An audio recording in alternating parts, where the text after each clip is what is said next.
या टॉपिकचा सगळ्यात last part हॅलोअरिन. याच्यामध्ये पण सिमिलर पॅटर्न फॉलो होतोय, पण हे खूप छोटे पार्ट्स आहेत. हॅलोअरिन, फिनॉल या सगळ्यांमध्ये बऱ्यापैकी सिमिलर केमिकल रिॲक्शन्स होतात. प्रिपरेशन रिॲक्शन वेगळे आहेत आणि याच्यात फक्त 2 रिॲक्शन आहेत प्रिपरेशन. त्याच्यामुळे या रिॲक्शन मी केमिकल रिॲक्शन सोबत घेतलेल्या आहेत. सो मी आता पहिला आणि तिसरा पार्ट घेते, that is nomenclature and physical properties with some theory.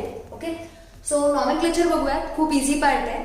Hello benzene, chlorobenzene, bromobenzene, iodobenzene, which is very easy. Okay, second part is 2 halogen जर का एकत्र आले, एकाच बेन्झिन रिंगला आले तर जर का जवळ आले तर ऑर्थो.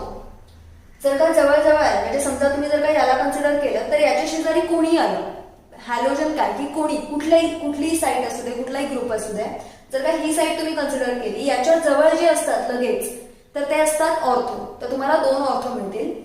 जे एक सोडून एक असतील ते असतील मेटा आणि एक्झॅक्टली अपोजिट असेल तो असेल पॅरा. ओके, सो ह्या पोझिशन्स आहेत. सो जर का दोन्ही जवळ आले तर ऑर्थो डायब्रोमोबेन्झिन, त्यालाच आयुपीएससी मध्ये आपण कन्सिडर करू 1,2 डायब्रोमोबेन्झिन. सिमिलरली पॅरासाठी येईल 1, 2, 3, 4, 1, 4 पॅरा डायब्रोमोबेन्झिन. मेटासाठी येईल 1, 3 dibromobenzene. Okay, next thing is toluene. आता टोलिन आणि ॲनिलीन हे लक्षात राहायला पाहिजे. बेन्झिन रिंगला CH3 टोलिन, बेन्झिन रिंगला NH2 ॲनिलीन. ओके, सो हा बेस झाला आपला टोलिन. टोलिनच्या बघा कोणत्या नंबरला आयडो येतोय तर 4th, म्हणून त्याचं नाव येतं 4 ब्रोमोटोलिन. किंवा आयुपीएससी मध्ये बघत असाल तर बेन्झिन फक्त एक ठेवली, CH3 आणि R दोघंही बाहेरचे आहेत, म्हणजे सबस्टिट्यूट केलेले आहेत हायड्रोजनला काढून. म्हणून हा झाला मिथाईल, हा झाला आयोडो. अल्फाबेटिकल ऑर्डर घ्या. सॉरी, हा मी इथे ब्रोमो लिहिलाय. So 1 bromo 4 methyl benzene. किंवा आयुपीसीच्या कॉमन सिस्टीमच्या केसमध्ये para bromo toluene. Okay, so हा झाला para bromo toluene in common system. IUPAC मध्ये याचे 2 वेज आहेत. ओके, नेक्स्ट थिंग इज आता हा एक्झॅक्टली हॅलोअरिन मध्ये नाहीये, कारण कुठल्याही बेन्झिनला हा ब्रोमो अटॅच नाहीये. हा बेन्झिन ज्या कार्बनला अटॅच आहे त्याला ब्रोमिन अटॅच आहे. सो मी हा तुमच्या टाइप्स मध्ये एक्सप्लेन केला होता. हा जातो बेन्झिल ब्रोमाइड मध्ये. So this is benzyl bromide. In IUPAC it is methane as a parent name and bromine and phenyl, म्हणून येईल phenyl bromo phenyl methane. Okay, so हे होते तुमचे नॉमेनक्लेचर. आता आपण जाऊया फिजिकल प्रॉपर्टीज कडे. What are physical properties? Physical properties म्हणजे काय की सोल्युबिलिटी असेल, मेल्टिंग पॉईंट असेल और बॉइलिंग पॉईंट असेल. ओके, त्याच्या आधी एक गोष्ट सांगते की अल्किल हॅलाइड मधला जो C आणि X चा बॉन्ड आहे तर तो असतो 178 पिकोमीटर आणि याच्यामधला जो असतो तो असतो 169 और 168 पिकोमीटर, जे तुमच्या बुकमध्ये लिहिलं असेल ते. सो फिनिल जवळपास सेम फिगर्स आहेत. थोड्या बुक्सनी व्हॅरी करतील. या वर्षीच्या अपडेटेड मध्ये 169 पिकोमीटर आहे. सो अरिल हॅलाइड मधला जो C आहे आणि हा जो X आहे यांच्यामधला बॉन्ड लेंथ कमी आहे आणि याच्यामधली बॉन्ड लेंथ जास्त आहे. तर असं काय आहे तर याचे खूप सारे रिझन्स आहेत.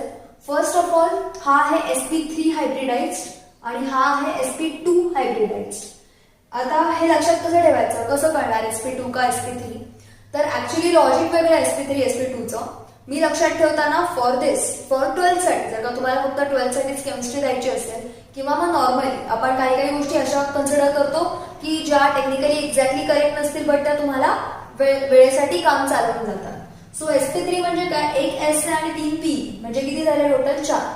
सो 1, 2, 3, 4 सिंगल बॉन्ड असेल तर नॉर्मली कार्बन मध्ये sp3 हायब्रिडायझेशन असतं. sp2 म्हणजे P2 एक S म्हणजे 3 म्हणजे काय झालं 1. आता जर का तुम्ही हे नीट मॅग्निफाय करून बघितलं तर इकडे हॅलोजन आहे, इकडे सिंगल बॉन्ड आहे आणि खाली डबल बॉन्ड आहे. टोटल किती झाले 3, म्हणून sp2. ओके, कारण P चे 2 आणि S चा 1 असं मिळून ते मी 3 कन्सिडर केलंय. सो हा आहे sp2 कारण हा कार्बन जो आहे तो अलायलिक फॉर्म मध्ये जातो. राईट, आपण बघितलंय विनायलिक फॉर्म मध्ये जातो. सो हा विनायलिक आहे आणि हा जो आहे तो आपला ॲलिफॅटिक आहे, normal alkyl halide. Okay, so याच्यातला फर्स्ट डिफरन्स हा आहे की याच्यामुळे अल्किल हॅलाइडच्या reactions are very easy with nucleophiles. Compared to aryl halides. याच्यामध्ये न्यूक्लिओफाईलची रिॲक्शन व्हेरी इझिली होत नाही. Okay. Second thing is solubility, boiling point, melting point. Okay. Solubility काही वेगळं करायची गरज नाहीये. तर सोल्युबिलिटी एक्झॅक्टली अल्किल हॅलाइडची जशी होती तशीच आहे. म्हणजे अरिल हॅलाइड सुद्धा सोल्युबल नाहीयेत वॉटरमध्ये, but they are soluble in organic solvents. अजून एक रिझन काय, सोल्युबिलिटी अरिल हॅलाइडची तर खूपच वाईट आहे. का? कारण अल्किल हॅलाइड्स मध्ये ऍटलिस्ट पोलर बॉन्ड आहे. बिकॉज ऑफ कार्बन जो आहे आणि हा जो हॅलोजन आहे, म्हणजे हा जो कार्बन आणि हॅलोजन आहे यांच्यामध्ये जे इलेक्ट्रॉन शेअर केले गेले ते मोस्टली हॅलोजन ओढतो, म्हणजे हॅलोजन पुल करतो स्वतःच्या साईडला, being very electronegative than carbon. But या केसमध्ये तसं नाही होत. याच्यामध्ये हे जे sp2 आहे हे पीचं कॅरेक्टर कमी झालेलं आहे किंवा एसचं कॅरेक्टर वाढलं आहे. म्हणजे काय की इथे एका एसला 3 पी आहेत आणि इथे एका एसला 2 पी आहेत. याच्यामुळे काय होतं की याच्यामध्ये जो इलेक्ट्रॉन शेअर झालाय या दोघांमध्ये किंवा या दोघांमध्ये जो इलेक्ट्रॉन शेअर झालाय तर तो कार्बन पण ओढतो आणि हॅलोजन पण ओढतो. म्हणजे compared to alkyl halide and aryl halide, alkyl halide मधला कार्बन कमी इलेक्ट्रोनिगेटिव्ह आहे दॅन अरिल हॅलाइड मधल्या कार्बनपेक्षा. त्याच्यामुळे होतं काय की या दोघांमध्ये इलेक्ट्रोनिगेटिव्ह डिफरन्स तसा जास्त नाहीये. नॉर्मली गोष्टी पोलर कशामुळे होतात, बिकॉज ऑफ इलेक्ट्रोनिगेटिव्ह डिफरन्स. बरोबर. 2 ClCl घेतले तर they are non polar, but HCl घेतला तर इट इज पोलर. सो इथला जर का इलेक्ट्रोनिगेटिव्हचा डिफरन्स कमी झाला, being this carbon as a more electronegative than this carbon, therefore काय होतं की सोल्युबिलिटी म्हणजे याचा जो बॉइलिंग पॉइंट आहे आणि सोल्युबिलिटी या दोघांवरती इफेक्ट पडतोय because of non polarity. Compared to alkyl halide it can be considered as non-polar. It is not completely non-polar. It is slightly polar, but compared to alkyl halide, it is almost non-polar. So आता solubility याची त्याच्यामुळे अजून जास्त कमी झाली, म्हणजे तो बिलकुलच सोल्युबल नाहीये. Second thing is boiling point. Boiling point आपण कन्सिडर करताना बेन्झिन आणि अरिल हॅलाइड मधला करूया. म्हणजे बेन्झिन मधला एक हायड्रोजन काढून आपण अरिल हॅलाइड हॅलो अरिन्स बनवलेला आहे. बरोबर. तर हा जो हॅलो अरिन्स आहे आणि हा बेन्झिन आहे यांच्यामध्ये फरक काय मिळतोय, तर बेन्झिन मधला म्हणजे बॉइलिंग पॉइंट कधी होतं की ज्यावेळेस त्यांच्यामधला इंटरमॉलिक्युलर अट्रॅक्शन ज्यावेळेस ब्रेक करतं ज्या टेम्परेचरला, त्यावेळेस आपल्याला बॉइलिंग पॉइंट मिळतो. राईट. सो बेन्झिन मध्ये फोर्सेस ऑफ अट्रॅक्शन आहेत, that is van der Waals forces of attraction. आणि हा जो झालेला आहे तो स्लाइटली पोलर झालाय, slightly polar than benzene. So यांच्यामधली डायपोल इंटरॅक्शननी हे होल्ड झालेले आहेत आणि यांच्यामध्ये फक्त वॅन डर वॉल्स फोर्सेस आहे. ही फर्स्ट थिंग. म्हणजे यांच्यामधला फोर्स जो आहे त्याने मेजर रोल प्ले केलाय. यांच्यामधला van der Waals forces is weak than dipole forces of interaction. त्याच्यामुळे boiling point of this is much greater than benzene. Second thing is surface area. इथे फक्त हायड्रोजन होता, आता इथे बल्की ग्रुप आला थोडा हायड्रोजन पेक्षा, दॅट इज हॅलोजन. म्हणून सरफेस एरिया इन्क्रीज झाला, therefore again boiling point increase होणार आहे. Third thing is molecular mass. Molecular मासचं काय झालंय की आधी होता फक्त हायड्रोजन, तेच रिझन हॅलोजन आलाय. हॅलोजनचं मास जास्त आहे, हायड्रोजनच्या कम्पॅरिझन तर खूप जास्त आहे. त्याच्यामुळे अगेन या 3 गोष्टींमुळे बेन्झिन आणि अरिल हॅलाइड मध्ये याचं बॉइलिंग पॉइंट जास्त आहे कम्पेअर्ड टू बेन्झिन. ओके. आता विथ रिस्पेक्ट टू हॅलाइड्स तर सेमच आहे जे आपण आधी बघितलं होतं अल्किल हॅलाइड मध्ये की iodo benzene, iodobromine, iodochlorine. Okay. So सगळ्यात जास्त iodobenzene being higher molecular mass and chloro being lesser molecular mass. Third thing is melting point. Melting point तसा तर हॅलोबेन्झिनचा सगळ्यांचा सेमच आहे, म्हणजे बऱ्यापैकी सेम आहे, एवढा डिफर नाही करत. फक्त डायहॅलोबेन्झिन्स म्हणजे दिस ऑर्थोब्रोमोबेन्झिन, पॅराब्रोमोबेन्झिन और मेटाब्रोमोबेन्झिन या सगळ्यांमध्ये फरक काय पडतो की ज्यावेळेस डायहॅलोबेन्झिन आपण घेऊ तर त्यावेळेस ऑर्थो आणि मेटाचा ऑलमोस्ट सेम, पण पॅरामध्ये प्रॉब्लेम येतो. पॅराचा melting point is slightly greater because of its symmetry structure.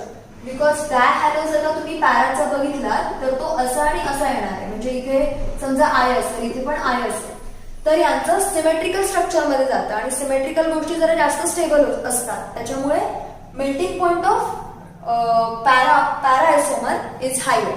Okay, so this was about melting point, जी गोष्ट तुम्हाला सीईटी मध्ये लक्षात ठेवायची आहे. नाउ रेझोनन्स काय प्रकार आहे, तर हा जो क्लोरो आहे, आताच सांगितलं इकडे की या क्लोरोमुळे आणि या कार्बन मध्ये जास्त फरक नाही राहते बिकॉज ऑफ sp2 हायब्रिडायझेशन. या क्लोरो मधला लोन पेअर इकडे जर का शिफ्ट झाली तर काय होणार आहे, यामधला डबल बॉन्ड व्हॅनिश होऊन इकडे मायनस चार्ज येईल, राईट, आणि इकडे डबल बॉन्ड येतो. हा मायनस चार्ज या ऑर्थो साइड वरून पुन्हा पॅरावरती जाईल, हा डबल बॉन्ड इकडे शिफ्ट होईल. अगेन हा मायनस साइन या साइड वरून इकडच्या ऑर्थोवरती शिफ्ट होईल आणि पुन्हा यांच्यामधला डबल बॉन्ड हा इकडे शिफ्ट झाला आणि म्हणून इकडे डबल बॉन्ड आला. अँड अगेन हा मायनस साइन गेल्यानंतर पुन्हा आधीचं स्ट्रक्चर आणि आपल्याकडे रेझोनन्स हायब्रिड तयार होईल. एक्झॅक्टली बॉन्ड सगळे उलटे झालेले आहेत.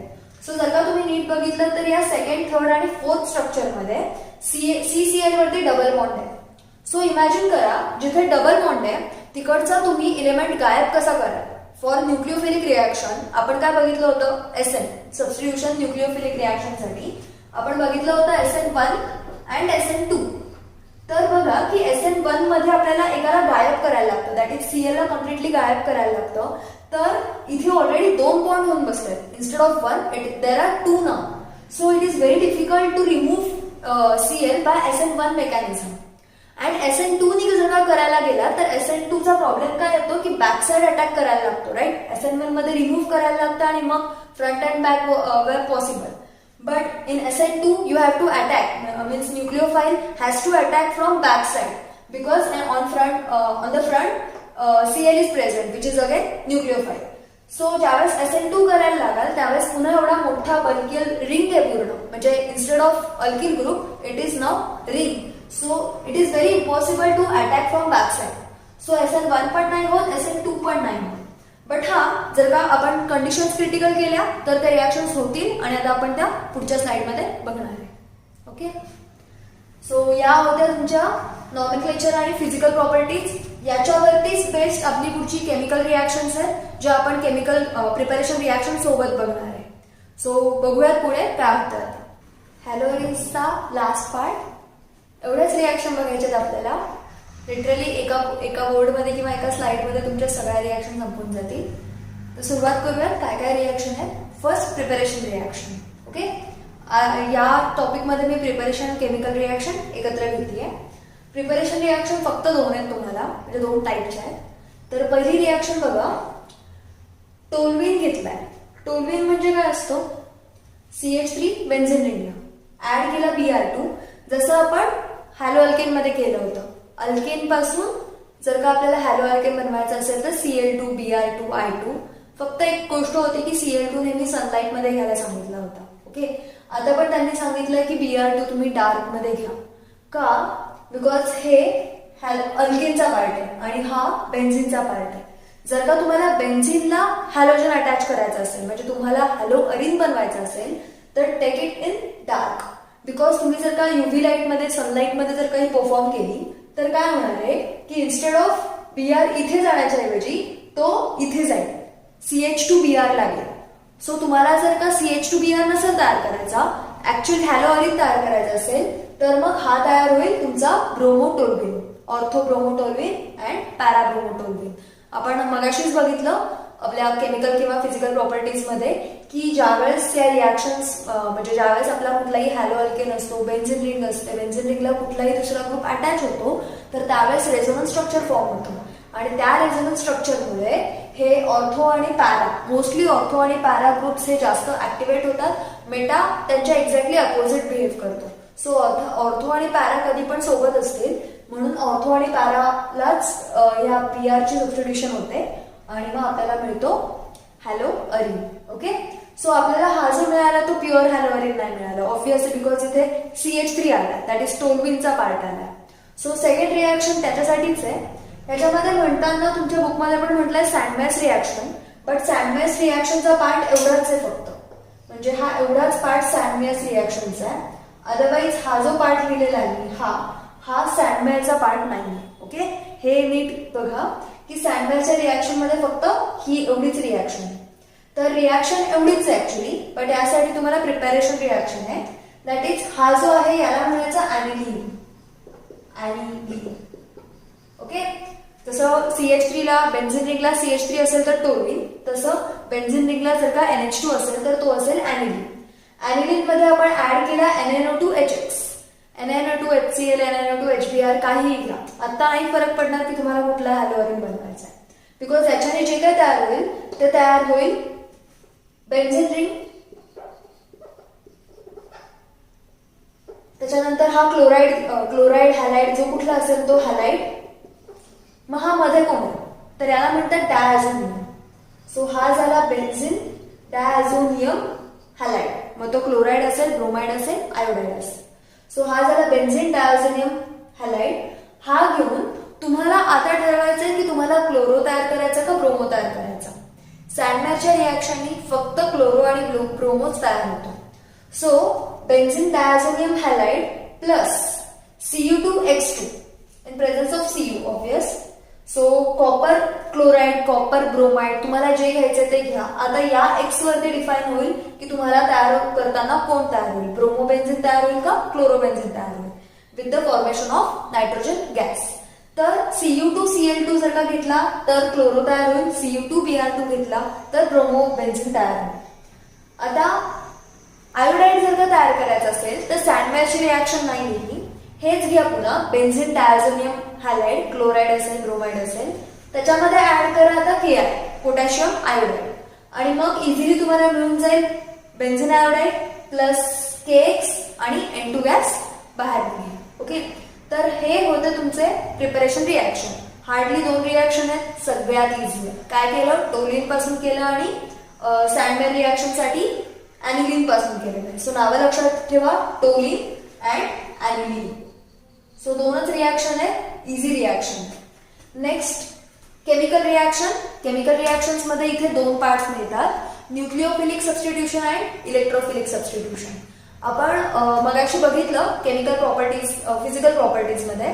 तर फिजिकल प्रॉपर्टीज मध्ये एक्झॅक्टली काय झालेलं आहे की आपण म्हटलं होतं की हे जे आहे न्यूक्लिओफिलिक सबस्टिट्यूशन म्हणजे 2 आपण बघतोय, न्यूक्लिओफिलिक आणि इलेक्ट्रोफिलिक. तर nucleophilic substitutions are not very easy for haloarenes. का नाहीये, बिकॉज तर ते एक ते sp2 हायब्रिडाइज बॉन्ड आहे. देन त्यांच्यामधली रिॲक्टिव्हिटी जी ती हिंडर्ड झाली बिकॉज ऑफ इथे क्लोरोबेन्झिन वरती रेझोनन्स, क्लोरोबेन्झिनमुळे रेझोनन्स स्ट्रक्चर फॉर्म झालेलं आहे आणि त्या सगळ्यामुळे nucleophilic is not possible by SN mechanism, right. But जर का कंडिशन्स आपण क्रिटिकल करत गेलो किंवा मग ज्या गोष्टी त्या न्यूक्लिओफिलिक सबस्टिट्यूशनला रेजिस्ट करतात, जर का त्यांच्यावरती आपण वर्क केलं तर nucleophilic substitution is very easy. First thing is, जर का आपण काहीच नाही केलं, आपल्याला ठरवलंच आहे आपण की क्लोरोबेन्झिनचा आपण फिनॉल तयार करायचा आहे. आता हा आहे फिनॉल. जसं आपण SN1 SN2 मध्ये केला होता, RX चा अल्कोहोल केला होता, तसंच इकडे आपण अरिल हॅलाइडचा अरिल अल्कोहोल तयार करतोय. Okay, that is phenol. This is phenol. तर हा जर का आपल्याला फिनॉल तयार करायचा असेल काही करून, फक्त क्लोरोबेन्झिनचाच, तर त्यासाठी मग तुम्हाला तेवढ्या क्रिटिकल सिच्युएशन तयार करायला लागतील. फॉर एक्झाम्पल, क्लोरोबेन्झिन जर का घेतला, अल्कोहोल तयार करायचा आहे, 300 ॲटमॉस्फिअर, ऍसिडिक वॉटर, OH- चा सोर्स अँड 623 केल्विन. एवढ्या सगळ्या कंडिशन्स घेऊन तुम्ही जर का रिॲक्शन्स केली, म्हणजे OH- ला इंट्रोड्यूस केलं, तर कुठे जाऊन तो क्लोरीनला काढू शकेल आणि मग OH येऊन फिनॉल तयार होईल. ओके. नाउ सेकंड थिंग, जर का समजा मी पॅराला NO2 ठेवला, NO2 is a electron withdrawing group. काय होतं की आपला मेन प्रॉब्लेम काय होता की ज्यावेळेस आपण रिंग स्ट्रक्चर घेतलं क्लोरोबेन्झिनचं, म्हणजे हॅलोअरिन घेतला, तर त्यावेळेस प्रॉब्लेम काय झाला होता की ऑर्थो, मेटा आणि पॅरासाइट्सला आपला मायनस चार्ज आला होता, राईट. सो तो जो मायनस चार्ज डिस्ट्रीब्यूट झाला होता तो इलेक्ट्रॉन विड्रॉइंग ग्रुपमुळे तो तिकडची इंटेन्सिटी कमी करेल आणि त्याच्यामुळे या पूर्ण बेन्झिन रिंगला डिॲक्टिव्हेट करेल. म्हणजे आधी काय होत होतं, ज्यावेळेस आपण क्लोरो लावतोय तर तो फक्त सीला नव्हतं लावतो, त्या क्लोरोमुळे बाकीचे सगळ्या आतल्या गोष्टी पण डिस्टर्ब होत होत्या. जर का आपण त्यांना कमी डिस्टर्ब केलं because of this electron withdrawing group, तर हा NO2 या थोड्या फरकात हा याला डिॲक्टिव्हेट करेल आणि मग Cl चा आपण OH बनवू शकतो बाय ऍडिशन ऑफ NaOH. आता बघा इथे टेम्परेचर होतं 623. बिकॉज ऑफ दिस ग्रुप इकडे लगेच टेम्परेचर झालं 433, म्हणजे आता कमी कष्ट झाले. ठीक आहे. आणि H3O plus as it is तेवढंच राहिलेलं आहे, पण प्रेशर पण निघून गेलेलं आहे आता. ठीक आहे.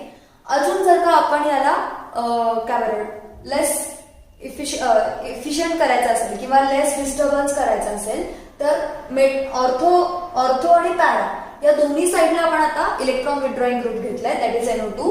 आणि आता हे घेतल्यानंतर बघा पुन्हा की फक्त मला NO2CO3 ऍक्वियस द्यायला लागला. That's it. In acidic condition directly Cl चा OH तयार झालेला आहे. सो इथे आता मला टेम्परेचर घ्यायची पण गरज नाही. इथे व्हेरी हाय टेम्परेचरची गरजच नाहीये. NO2CO3 आणि इकडे NaOH होता, इकडचा प्रेशर निघून गेलेला. सो या सगळ्यामुळे काय झालं की क्लोरोचा फिनॉल बनणं खूप इझी झालं. नेक्स्ट थिंग बघा, जर का सगळंच ज्या आपल्या 3 साईट मेजर डिस्टर्ब करत होत्या न्यूक्लिओफिलिक सबस्टिट्यूशनला, त्या जर का तिन्ही लॉक करून टाकल्या तर आणि फक्त वॉर्म वॉटर जरी घेतलं तर वॉटरमध्ये जरी सोडून दिले आला तरी तुम्हाला त्याचा मिळेल फिनॉल. बट आता हा बघा काय, याला जर का आपण म्हणतो 1 2 3 4 5, आपण नंबरिंग करताना कधी पण एक सायकल कन्सिडर करायची आणि जिकडे क्राउडिंग लवकर येतं तो वाला पार्ट कन्सिडर करायचा. सो आता काय झालं बघा, 1 2 3 5 किंवा तुमच्या बुकमध्ये लिहिलेलं आहे 2 4 6, ते पण होऊ शकतं. 2 4 6 2 4 6 कशावरून झालं तर ते क्लोरोला 1 कन्सिडर करतात. मी जे मगाशी नंबरिंग केलं ते IUPAC होतं, हे वाला तुमच्या बुकमध्ये कॉमन सिस्टीम मध्ये केलंय 1 2 3 4 5 आणि 6, म्हणजे झाला 2 4 6 ट्रायनायट्रो क्लोरो बेन्झीन. हा तुमच्या बुकमध्ये दिलेला आहे आणि त्याचा तयार आपण केलं 2 4 6 ट्रायनायट्रो फिनॉल. सो हे जे कन्वर्जन झालंय that is because of only warm water and because of this electron withdrawing group. Okay. So जर का असे पुढले जर का तुम्हाला MCQ मध्ये क्वेश्चन्स आले तर इथे NO2 असू शकतो, अजून ऑप्शन मध्ये COH देतील, CHO देतील, COR देतील, CN देतील. मोस्टली सगळ्या इलेक्ट्रॉन विथड्रॉइंग ग्रुपमध्ये पाय बॉन्ड असतो, म्हणजे NO2चं जर का स्ट्रक्चर बघितलं तर N डबल बॉन्ड O आणि single bond O. Same with COHचं स्ट्रक्चर काय, C डबल बॉन्ड O. CHOचं स्ट्रक्चर काय तर C डबल बॉन्ड O आणि इथे लागला H. ओके. इस्टरचं स्ट्रक्चर काय तर C डबल बॉन्ड OR आणि CN सायनाइड. N स्वतः खूप जास्त स्ट्रॉंग आहे आणि त्याच्यासोबत आला C, इथे जर ट्रिपल बॉन्ड आहे. सो सगळ्यामध्ये पाय बॉन्ड इन्व्हॉल्व्ह असतो majorly in electron withdrawing group, हे लक्षात ठेवा. सो उलटा याचा जर का तुम्हाला MCQ मध्ये विचारलं असेल which is not suitable for nucleophilic substitution, तर हे जर का असतील they are in other group, आणि ज्याच्यामध्ये सिंगल बॉन्ड असेल नॉर्मली CH3 असेल, मिथाईल असेल, त्याच्यानंतर इथर असेल, असे जर का कुठले कंपाऊंड असतील तर ते जातील इलेक्ट्रॉन डोनेटिंग ग्रुपमध्ये, जे आपल्या न्यूक्लिओफिलिक सबस्टिट्यूशनला पॉसिबल नाही करणार. ओके. सो हा होता आपला न्यूक्लिओफिलिक मध्ये तुम्हाला असंच मी तुम्हाला फक्त एक एक्झाम्पल दिलंय. जर का तुम्हाला अल्कोहोल घ्यायचं असेल, क्लोरोबेन्झिनचा फिनॉल तयार करायचं असेल तर एवढ्या सगळ्या गोष्टी आहेत.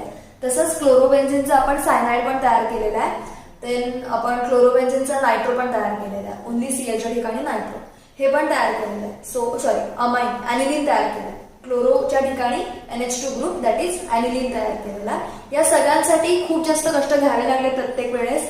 का? कारण because of this delta minus at ortho, 2 ortho आणि 1 पॅरासाइट. ओके. सो हे होतं nucleophilic substitution which was easier because of electron withdrawing group. Now we will start with electrophilic substitution. Okay.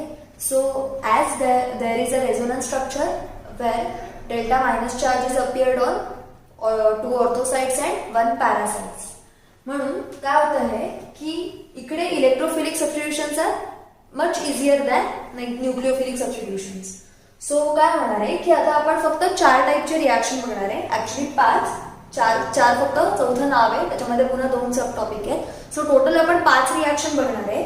तर 5 आपण वेगवेगळे रिएजंट यूज करणार आहे आणि हेच रिएजंट आपण नेक्स्ट 2 चॅप्टर्स मध्ये ऍज इट इज यूज करणार आहे आणि त्यांचे जे प्रोडक्ट आहेत ते बऱ्यापैकी सिमिलर दाखवणार आहेत. ठीक आहे. प्रोडक्ट सिमिलर वेनी बिहेव करणार आहेत. म्हणून आता आपण स्टार्ट करूया. Starting is chlorination. Every chapter मध्ये इथर मध्ये पण हेच असणार आहे, फिनॉल मध्ये पण हेच असणार आहे. क्लोरिनेशन आहे. क्लोरिनेशन म्हणजे काय की Cl ऍड करायचा आहे at ortho and para site. कारण ऑर्थो अँड पॅरा डायरेक्टिंग काय होते आपले डेल्टा निगेटिव्ह चार्जेस होते, म्हणून यांच्यावरती इझिली Cl अटॅच होईल आणि डायक्लोरोबेन्झीन तयार होईल दोन्हीकडे. सो एक असेल ऑर्थो, एक असेल पॅरा. ऑलवेज रिमेंबर ऑर्थो जे काही तयार होणार आहेत they are 20%, para 80%. In only one case, ते फिनॉल मध्ये आपण शिकणार आहे की फिनॉलच्या केसमध्ये फक्त एका नायट्रेशन मध्ये अशी केस येईल की जिकडे 80% म्हणजे पॅरा 20% होईल आणि ऑर्थो 80% होईल. ओके, ते आपण त्यावेळेस पण पुन्हा मी तुम्हाला रिमाइंड करेन. सो आता फक्त बघा की Cl ऍड केला तर Cl आपला ऑर्थो आणि पॅराला अटॅच झाला, preparing para and ortho dichlorobenzene. Okay, second आपण बघतोय HNO3 कॉन्सन्ट्रेटेड टाकलाय. तर ऑलवेज रिमेंबर HNO3 कॉन्सन्ट्रेटेड सोबत तुम्हाला H2SO4 टाकावा लागतो as a reagent. So whenever you are adding HNO3, use H2SO4 as a catalyst. It will speed up the reaction and forming nitro compounds. Nitro compounds means what? आता HNO3 ला कधी पण लक्षात ठेवताना HNO3 बिलकुल लक्षात नाही ठेवायचं. काय लक्षात ठेवायचं? HONO2. HONO2. Same with H2SO4. HOSO3H. So हा जो आहे HOHO हा जाणार आहे इकडच्या हायड्रोजन सोबत. ज्यावेळी कधी पण इलेक्ट्रोफिलिक सबस्टिट्यूशन होत आहे तर त्यावेळेस हायड्रोजनला काढून हे नवीन सबस्टिट्यूशन होत आहे, म्हणून हा याच्यासोबत HCl निघून गेला होता आणि आता हा HO ग्रुप या H सोबत निघणार आहे. सिमिलरली H2SO4 चा पण H ग्रुप यासोबत निघणार आहे. So forming H2O. दोन्हीकडे तुम्हाला H2O as a by product मिळेल. ओके, तर आता NO2 ज्यावेळेस आपण लावणार आहे तर NO2 ऑर्थो आणि पॅराला लागेल, तर हा होईल para chloro nitrobenzene and ortho chloro nitrobenzene. Okay, so para 80%, again ortho 20%. याच्यासाठी यूज केला होता H2SO4. H2SO4 itself is very reactive reagent, therefore we added just heat. म्हणजे फक्त हीट दिली तरी ती रिएक्शन पुढे प्रोसीड झाली. Okay, now next is Friedel-Crafts alkylation and acylation. So alkylation, chlorination, bromination, then nitration, हे सगळे जे क्षण आहेत शेवटी. So they implies that की you have to add the previous word, means what? Chlorination means you have to add chlorine. Nitration, you have to add nitro, NO2. Sulfonation, you have to add SO3H, that is benzene sulfonic acid. So orthochlorobenzene sulfonic acid, parachlorobenzene sulfonic acid. नाव लक्षात घ्या.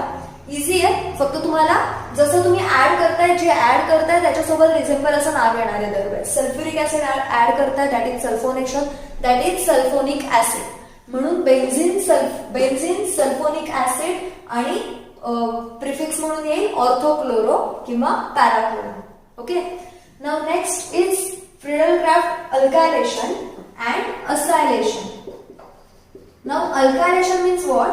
Alkylation means alkyl group add करायचा आहे आणि acylation means acetyl group add करायचा आहे. Okay, so alkyl group म्हणजे पहिला आपण alkyl group घेतला, दॅट इज मिथिल क्लोराइड. जर का मिथिल क्लोराइड ऍड केला तर तयार होईल तुमचा मिथाइल आणि हा H, इकडचा H आणि पुन्हा इकडचा H HCl म्हणून निघून जाईल आणि तुमचा तयार होईल parachlorotoluene or orthochlorotoluene. Okay, next is acylation. Acylation म्हणजे ऍसिटिल ग्रुप ऍड केला. Acetyl group is what? CH3C double bond O is acetyl. त्याच्या पुढे अशीच सगळी नावं येणार आहेत. समजा जर का इथे Clच्या ठिकाणी समजा असेल H तर तो असेल ऍसिटल्डिहाइड, कारण COH कोणाचं असतं? अल्डिहाइडचं. समजा जर का इथे असेल OH म्हणजे CH3COOH तर तो होईल ऍसिटिक ऍसिड.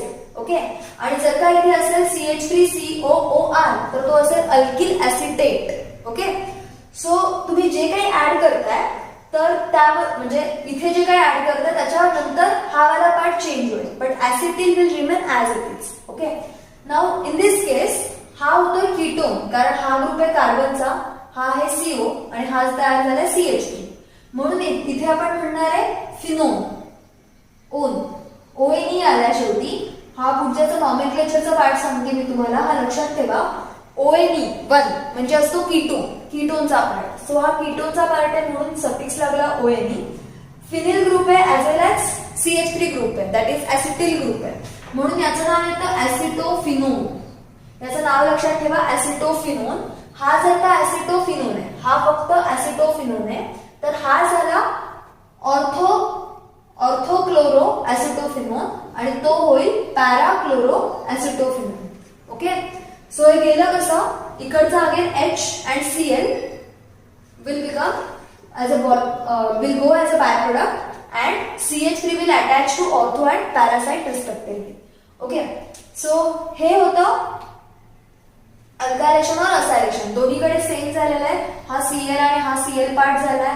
एकच तुम्ही केमिस्ट्रीमध्ये लक्षात ठेवा रिॲक्शनसाठी की जिथून गोष्टी डिटॅच झाल्या तिथूनच ट्राय करा अटॅच करायच्या. नॉर्मली दरवेळेस नाही होत, बट 99% तरी वर्क होतं की जिथून डिटॅच केलं तिकडूनच अटॅच करा.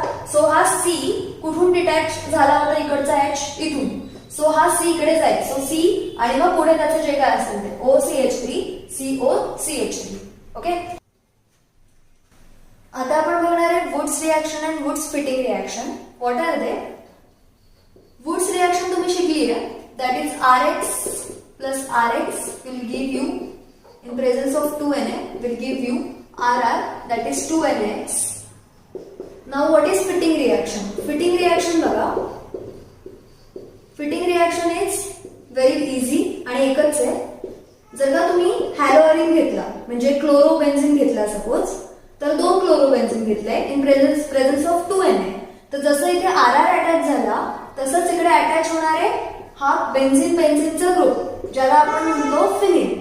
म्हणून याला म्हणतात डायफिनिल, कारण 2 फिनिल आहे. सो याचं नाव येतं डायफिनिल. म्हणजे काय झालं की क्लोरो निघून गेला with 2Na forming 2NaCl and we got diphenyl. Okay, so ही होती वुड्स रिॲक्शन, ही होती Fittig reaction. Now will see Wurtz Fittig reaction. Wurtz आणि फिटिंग खूप इझी रिॲक्शन आहे, जास्त लोड घ्यायची गरज नाहीये. सो काय होणार आहे, ही वुड्सची फिटिंग आहे, म्हणजे हे जे आपण 2-2 वेळा प्रत्येक याच्यामध्ये घेतलं तर एक घ्या. It is kind of cross. So हा घेतला आपण Cl आणि हा घेतला आपण CH3Cl. ओके, सो तयार होताना होणार आहे CH3 लागणार आहे फिनिल ग्रुपला, दॅट इज बेन्झिन ग्रुपला, ज्याला आपण म्हणतो टोल्युइन. मग हा काय तयार झाला, टोल्युइन प्लस 2NaCl, म्हणजे ही झाली वुड्स फिटिंग रिॲक्शन. सो ही होती वुड्स, ही होती Fittig reaction. Now we have form Wurtz Fittig reaction, which is very easy. याच्यामध्ये जास्त काही करायची गरज नाहीये. जे आपण वुड्स मध्ये केलं तेच फिटिंग मध्ये केलं आणि दोघांना कंबाईन करून आपण केलं वुड्स फिटिंग. सो फिटिंग मध्ये तयार झाला डायफिनिल आणि वुड्स फिटिंग मध्ये तयार झाला टोल्युइन. जर का इथे इथिल घेतला तरी तो तयार होईल फिनिल इथेन. ओके, कारण फिनिल ॲज अ लागेल सबस्क्रिप्ट आणि इथेन लागेल as a main parent chain. Okay, so तुम्ही काही घ्या, तुम्हाला इझिली कळेल वुड्स फिटिंग आणि फिटिंग रिॲक्शन. सो या होत्या तुमच्या आतापर्यंतच्या रिॲक्शन सगळ्या, केमिकल ॲज वेल ॲज फिजिकल प्रॉपर्टीज, नॉमेनक्लेचर आणि सगळ्या. जर का काही प्रॉब्लेम असेल तर आपण बघूया. तुम्हाला आता सांगते मी की इथून पुढे आपण बुलेट लेक्चर्सच टाकतोय अल्कोहोल आणि यांचे, बुलेट कम डिटेल. म्हणजे मी थोडासा मधला पार्ट बघेन, एक दिवसात सगळा लेक्चर कव्हर करायचा प्रयत्न करेन. जर का काही प्रॉब्लेम असेल, कुठे काही येत नसेल किंवा कुठे काही समजलं नसेल तर कमेंटमध्ये मेन्शन करा, जसं तुम्ही करताय. And really thank you for all of this.